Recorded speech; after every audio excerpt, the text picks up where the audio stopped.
नमस्कार, सीएनबीसी आवाज़ mutual fund show में आप सभी का स्वागत है। मैं हूं अनुज सिंघल। बाजार के इस उतार चढ़ाव भरे दौर में हर निवेशक के मन में एक ही उलझन है, पोर्टफोलियो को सुरक्षित और मुनाफे वाला कैसे बनाएं। आज हम आपको बताएंगे कैसे आप अपने पोर्टफोलियो के जरिए फ्लेक्सी कैप फंड्स को जोड़कर मजबूती दे सकते हैं। साथ ही बात होगी बाजार की हर हलचल से निपटने के लिए लार्ज कैप प्लस एसआईपी के एक अचूक फॉर्मूले की। साथ ही समझेंगे बाजार में नए कैश को लगाने की सही स्ट्रैटेजी क्या होनी चाहिए। इन सब पर बातचीत करने के लिए आज हमारे साथ दो खास मेहमान जुड़ेंगे। हमारे साथ आदित्य बिरला सन लाइफ एएमसी के सीआईओ इक्विटी हरीश कृष्णन जुड़ेंगे फर्स्ट हाफ में, और सेकेंड हाफ में हमारे साथ हर्षवर्धन रुंगटा होंगे। तो पहले शुरुआत करते हैं हम हरीश कृष्णन के साथ इस सेगमेंट में।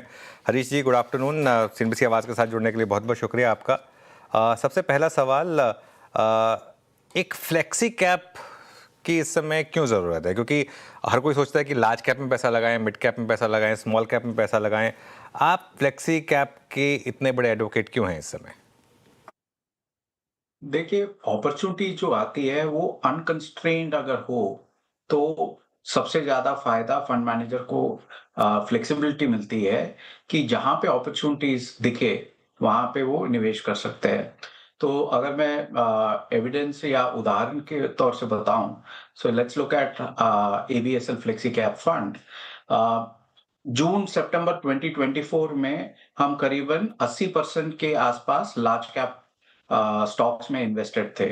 आज के दिन में लास्ट ऑलमोस्ट 18-24 महीने में मार्केट की करेक्शन को देखते हुए we are at close to about 45% in mid and small cap. तो 20% से 45% का जो इंक्रीज किया है from over the course of the last you can say almost 12-18 months.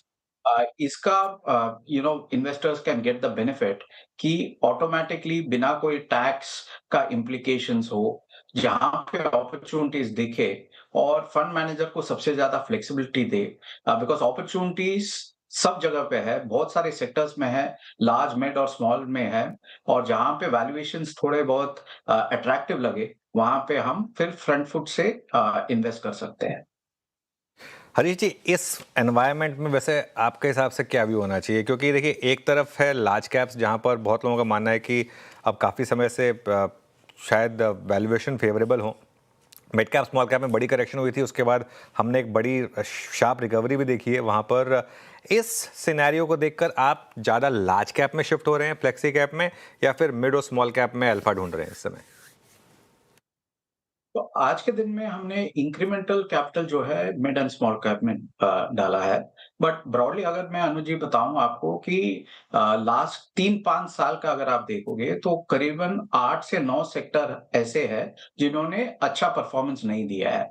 वो है बैंकिंग हो गया, specially private sector banks, insurance, IT, FMCG, chemicals हो गए, टेक्सटाइल्स हो गए, अल्कोहल हो गया, सीमेंट हो गया, एक्सेट्रा, राइट? नाउ हम कैसे देखते हैं कि हर एक सेक्टर में राइट टू विन कौन से काइंड ऑफ कंपनीज के पास है। जैसे कि बैंकिंग में अगर आप देखोगे तो लार्जर बैंक्स को ज्यादा राइट टू विन है, तो हमारा एक्सपोजर उस सेक्टर में ज्यादा लार्ज कैप हैवी होगा।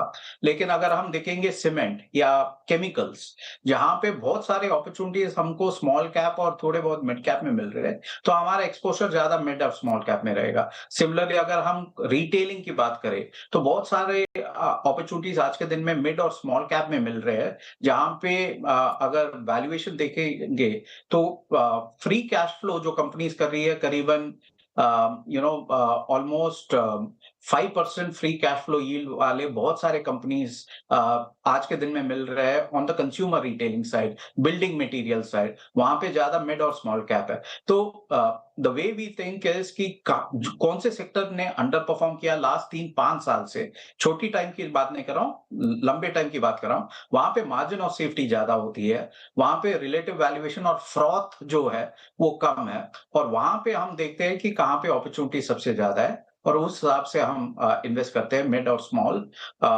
ऐसे सेक्टर में जहां पे अपॉर्चुनिटीज हमें आज के दिन में ज्यादा मिल रही है। ओके, ठीक है। अच्छा, ये जो मार्केट ने पिछले 2-3 महीने देखे हरीश जी, जिसमें इतनी ज़्यादा वॉलेटिलिटी थी, थोड़ा सा पैनिक सेट इन हो जाता है इन दैट केस, तो ये इसमें लार्ज कैप और एसआईपीज जो है, ये आपको लगता है कि एक अच्छी रणनीति हो सकती है जब इस तरीके की मार्केट करेक्शन आए? फ्लेक्सी कैप की तो हमने बात कर ली, लेकिन एक लार्ज कैप में अगर एसआईपी की जाए, जिसे जिस तरीके का हमने पिछले 2-3 महीने का मार्केट का मूव देखा, तो क्या वो सही स्ट्रैटेजी होगी? देखिए, एक्चुअल राइट स्ट्रैटेजी मेरे हिसाब से आपको देखनी है कि जब आपको पैसों की ज़रूरत है, उस टाइम पे आपको क्या रिस्क प्रोफाइल चाहिए। रादर दैन कि एंट्री टाइम पे क्या रिस्क प्रोफाइल या क्या अगले 2 महीने के लिए या अगले 3 महीने के लिए अच्छा हो सकता है। बिकॉज़ जब भी हम इन्वेस्ट कर रहे हैं, स्पेशली थ्रू एसआईपीज़, हमारा at least minimum horizon I would say 5 साल के होने चाहिए। क मान लीजिए एट लीस्ट 3 इयर्स तो होनी ही चाहिए। बेटर होगा 5 इयर्स, 7 इयर्स। और उस टाइम पे आप क्या वॉलेटिलिटी एक्सपेक्ट कर सकते हो और क्या आपका टॉलरेंस लेवल है वॉलेटिलिटी का। अगर आपका टॉलरेंस लेवल बहुत कम है उस टाइम पे, तब आपका फोकस हो सकता है बेटर लार्ज कैप हो या बैलेंस एडवांटेज फंड हो या मल्टी एसेट एलोकेशन फंड जैसे फंड्स हो जो कंजर्वेटिव हो। और लेकिन अगर आपको लगता है कि उस टाइम पे भी आपका रिस्क टॉलरेंस बहुत हाई ही होगा, then it makes sense to be in small cap or more aggressive products. तो आवर ओपिनियन कि कि आज के दिन में कुछ ज्यादा ही फियर फैक्टर बना हुआ है मैक्रोस के ऊपर। हमारा ये मानना है कि जब पूरी दुनिया मैक्रोस के बारे में बात करता है, तब उस टाइम का बेस्ट डिसीजन होता है कि हम मैक्रोस को इग्नोर करें और माइक्रोस पे काम करें। माइक्रोस मतलब अच्छे-अच्छे स्टॉक्स ढूँढे, अच्छे-अच्छे बिज़नेसेस ढूँढे, जो आपको कॉम्पिटिटिवनेस दिखे, जो मार्केट शेयर गेन करने की क्षमता रख पाती है, एंड उसमें सबसे बड़ा डेल्टा आता है। यही चीज़ अगर 24 महीने पहले की बात करें, तो उस टाइम पे सब लोग मल्टी बैगर की खोज में कर रहे थे। उस टाइम पे अगर हम मैक्रो के बारे में बात करते, तो शायद थोड़ा बेटर होता। आज के दिन में हमें लगता है कि फ्रंट फुट के साथ खेलना है, आपको एक्चुअली रिस्क टेकिंग बढ़ाना है, कम नहीं करना है। दैट इज़ व्हाट अगले 3-5 साल के बाद जब आप देखोगे अपने पोर्टफोलियोज़ को, आपको सबसे बड़ा बेनिफिट तभी मिल पाएगा। बिल्कुल, बिल्कुल सही बात कही आपने। अच्छा, आपने सिंस ये बात छेड़ी है, कोई ऐसा सेक्टर दिख रहा है आपको जहाँ से आपको लग रहा है कि यहाँ से प्रॉफिट पूल में ज़बरदस्त इंक्रीमेंट आ सकता है और उससे कहीं ज़्यादा प्रोपोर्शनेट मार्केट कैप शेयर में गेन आ सकता है? कोई कोई थीम जो इस समय इन्वेस्टर्स अपने पोर्टफोलियो में फ्रेश डाल सकते हैं यहाँ से? ठीक है, मैं 2 एक्सट्रीम सेक्टर्स की बात कर सकता हूँ विथ नंबर्स। तो एक सेक्टर है जो बहुत हाइटेंड एक्सपेक्टेशन से है आज के दिन में, वो डिफेंस सेक्टर। तो डिफेंस सेक्टर में अगर आप देखोगे, टोटल मार्केट कैप आज के दिन में करीबन 12 लाख करोड़ का इंडेक्स है, एनएसई डिफेंस इंडेक्स। वो 12 लाख करोड़ का टोटल, अगर आप 4 साल पहले की जब इंडेक्स शुरू हुआ था, उस टाइम पे total market cap 1.7 lakh crore है। तो 1.7 lakh crores has become 12 lakh crores, almost 8 times. उसी टाइम फ्रेम में अगर आप देखोगे तो प्रॉफिट्स बढ़े हैं ऑलमोस्ट 2.2 टाइम्स। ओके, आज के दिन में प्रॉफिट है करीबन 25,000 करोड़ के प्रॉफिट में है, तो ऑलमोस्ट 52 टाइम्स पे ट्रेड हो रही है। यही अगर हम कॉन्ट्रास्ट करें, जो आज के दिन में या लास्ट 3-4 साल से नहीं चला है, और जहां पे होपफुली ये इन्फ्लेक्शन पॉइंट हो, वो होगा आपका केमिकल्स एंड फर्टिलाइजर सेक्टर। आज के दिन में गैस की अवेलेबिलिटी कम है, एक्सेट्रा। बट अगर आप उनका पूरा मार्केट कैप देखेंगे, तो आज के दिन में 10 लाख करोड़ में आपको वो पूरा सेक्टर मिल रहा है। उसका पूरा प्रॉफिट पूल आज के दिन में 30,000 करोड़ है। ओके, 2022 में यही कंपनीज के प्रॉफिट उस टाइम पे 45,000 करोड़ थे, 45,000 करोड़। तो 45,000 crore has come down to 30,000 crore. Cyclical sector है, ऐसा नहीं कि हर सेक्टर एक ही तरफ जाएगा, प्रॉफिट्स भी सिक्लिकल है। और ये 4 साल में ये सब कंपनीज ने मिलके करीबन 1.25 लाख करोड़ का केपेक्स किया है, जिसका फायदा शायद अगले 2-3 साल में आ सकता है। तो ये मेरा ये मानना है कि आज के दिन में 30,000 करोड़ का जो प्रॉफिट पूल है, हो सकता है over the course of the next 3-4 years can be as large as 60,000 crore. आपको मिल रहा है 10 लाख करोड़ में। It's not very cheap, but it is far better than possibly looking at the sector flavor आज के दिन में जो डिफेंस में है। तो हम ऐसे सिनेरियोस एनालाइज करते हैं, and I would say that chemicals, उसमें एक और बात कहूंगा कि केमिकल्स में हमारा सबसे ज्यादा बड़ा कॉम्पिटिटर है चाइना।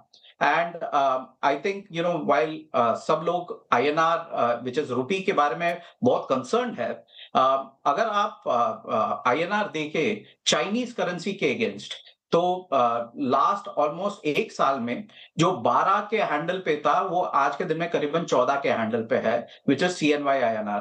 मतलब our companies are in India have become 20% more competitive than China because of the currency।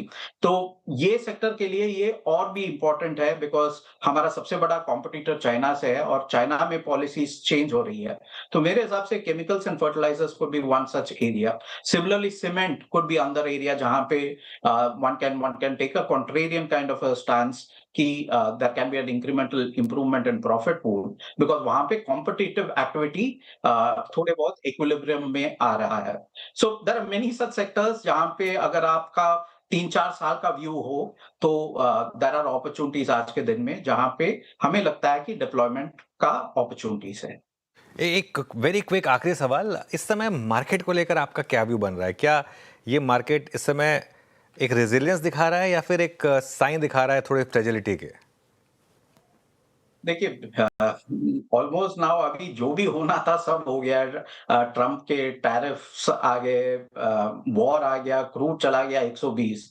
इसके बावजूद अगर हम almost close to all time highs पे है, okay, with a lot of potential of taking. और lastly, जैसे कि मैंने बताया कि करेंसी जो वीकनेस दिखा रही है for a equity investor, for a businessman, ये एक्चुअली पॉजिटिव हो जाता है वंस इट्स स्टेबलाइजेस। अगले 2-3 साल में एक बार अगर रुपी स्टेबलाइज हो जाएगा तो इससे और कॉम्पिटिटिवनेस बढ़ता है इंडियन इंडस्ट्री को। सो देयरफॉर मेरे हिसाब से this is more a sign of resilience, this is more a sign of saying that we are closer to the end rather than worrying about what comes ahead। तो इसीलिए मैंने बात कही थी कि ये मौका है फ्रंट फुट पे खेलने का, बजाय कि आप डिफेंसिव शॉट्स बने रहे। अगेन मेरा होराइजन 3-4-5 साल का होता है। आई am not talking about the next 3-6 months जहां पे मेरा कोई एज नहीं है फ्रॉम आइडिया कि अगले 3-6 महीने में कैसे हो सकता है मार्केट। बिल्कुल जी, उसमें शायद ही किसी का एज होता होगा 3 से 6 महीने में। तो खैर हरीश जी, बहुत बहुत शुक्रिया आज हमारे साथ जुड़ने के लिए, और अच्छा लगा आपसे बात करके एज ऑलवेज। एक ब्रेक ले रहे हैं, ब्रेक के बाद हमारे साथ जुड़ेंगे रुंगटा सिक्योरिटीज़ के CFP हर्षवर्धन रुंगटा। इनसे बात होगी बाजार के sweet spot mid cap funds में निवेश पर, साथ ही जानेंगे मल्टी एसेट फंड्स में निवेश क्यों है बेहतर।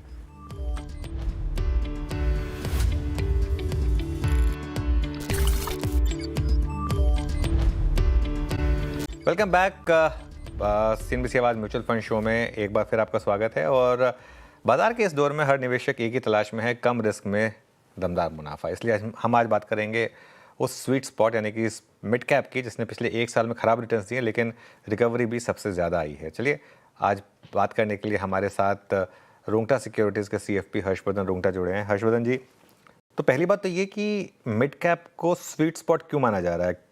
लार्ज कैप स्लगिश हैं, स्मॉल कैप में वॉलेटिलिटी है, क्या सिर्फ इसलिए या कोई और कारण भी है यहाँ पर? नहीं अनुज जी, देखिए अगर हम पूरे मार्केट को डिवाइड करें जो एम्फी के डेफिनेशन है, तो पहले तो मिड कैप लार्ज कैप है क्या, सो जस्ट वेरी क्विकली उसे हम कवर कर लें। एम्फी की डेफिनेशन के हिसाब से टॉप 100 कंपनीज जो हैं in terms of market capitalisation वो लार्ज कैप है। उसके बाद में जो 150 कंपनियां हैं वो मिड कैप, और उसके बाद 250 कंपनियां स्मॉल कैप। तो एक simple market capitalisation standpoint से बताऊं, 1 लाख करोड़ से लेकर 19 लाख करोड़ की जो कंपनी मार्केट कैप है वो है लार्ज कैप। उसमें आ गई आपकी रिलायंस इंडस्ट्रीज, ऑफ कोर्स जो top most company, going up to doctor Reddy laboratories. Mid cap में 35,000 करोड़ से लेकर 1 लाख करोड़ तक की ये जो मार्केट कैप की कंपनीज हैं वो मिड कैप में आती है। और इनमें नाम जो टॉप की हैं वो श्री सीमेंट, और जो आपकी 250th कंपनी है वो है global health. Okay, small cap 251 से स्टार्ट होती है, उनका मार्केट कैप टिपिकली 12,000 करोड़ से 35,000 करोड़ तक रहेगा। उसमें ACC से लेके फिनोलेक्स इंडस्ट्रीज तक आ जाती है। सो ये आपका हो गया division with large, mid and small cap. अब ये पॉइंट है कि नॉर्मल हम जितने भी म्यूचुअल फंड शोज वगैरह कर रहे हैं, एक टाइम ऐसा था जब हम सुनते थे कि सबके पोर्टफोलियो में स्मॉल कैप है। क्यों? क्योंकि हम एज रिटेल इन्वेस्टर्स वो रिटर्न्स चेस करते हैं। सो ये माना जाता है कि जितना ज़्यादा रिस्क आप लेंगे उतना ज़्यादा हायर प्रोबेबिलिटी ऑफ रिटर्न्स। तो ये कहाँ तक सच है? Actually that is the more important point कि क्या आप ज़्यादा रिस्क लेंगे तो क्या आपको ज़्यादा रिटर्न मिलेगा ही? तो ये रिलेशनशिप समझने के लिए थोड़ा बैक टेस्टिंग डेटा अगर हम देखेंगे तो ये निकल के आता है कि रिस्क रिवॉर्ड रेशियो कहाँ पे सबसे ज़्यादा फेवरेबल है। लाइक फॉर एग्जांपल मैं आपको अगर बताऊँ, एक 10 इयर्स का लमसम डेटा लेते हैं हम, कि अगर किसी ने लमसम इन्वेस्टमेंट 10 साल के लिए किया है और रोलिंग रिटर्न डेटा जो है वो हम 1 ईयर का लेते हैं। So basically it captures all market cycles. आपको पिछले 10 साल में मार्केट ने हर साल में किस तरह का एवरेज रिटर्न दिया वो हम निकाल पाएंगे। एक इंटरेस्टिंग बात बता दूं आपको, स्टैंडर्ड डिविएशन, अगर आप खाली large cap mid small cap की स्टैंडर्ड डिविएशन ले लें, एसेंशियली समझ लीजिए वॉलेटिलिटी। लार्ज कैप का वॉलेटिलिटी या स्टैंडर्ड डिविएशन जो है वो है 16.28, मिड कैप का है 25.51, ओके, स्मॉल कैप है 34.02। सो क्लियर है कि स्मॉल कैप में आपको ज़्यादा वॉलेटिलिटी दिखेगी, ये बहुत क्लियर है। मिड कैप में उससे कम और लार्ज कैप में उससे भी कम। सो जो हम कहते हैं कि जो कंजर्वेटिव इन्वेस्टर हैं वो लार्ज कैप में डालें, जो थोड़ा रिस्क ज़्यादा ले सकते हैं मिड कैप में, और जो बहुत रिस्क लेना चाहते हैं वो स्मॉल कैप में। ये काफ़ी इंटरेस्टिंग है एक्चुअली, ये पॉइंट रखिएगा इसको। तो मतलब मिड कैप में स्मॉल कैप से ज़्यादा रिटर्न है और कम volatility. No, yes exactly. So हम आ रहे हैं कि पहले तो हम वॉलेटिलिटी को समझ लें कि वॉलेटिलिटी कहाँ पे ज़्यादा है। सो लार्ज कैप में सबसे कम है, मिड कैप में उससे ज़्यादा, और स्मॉल कैप में उससे भी ज़्यादा। तो ये तो सिर्फ वॉलेटिलिटी की बात कर रहे हैं।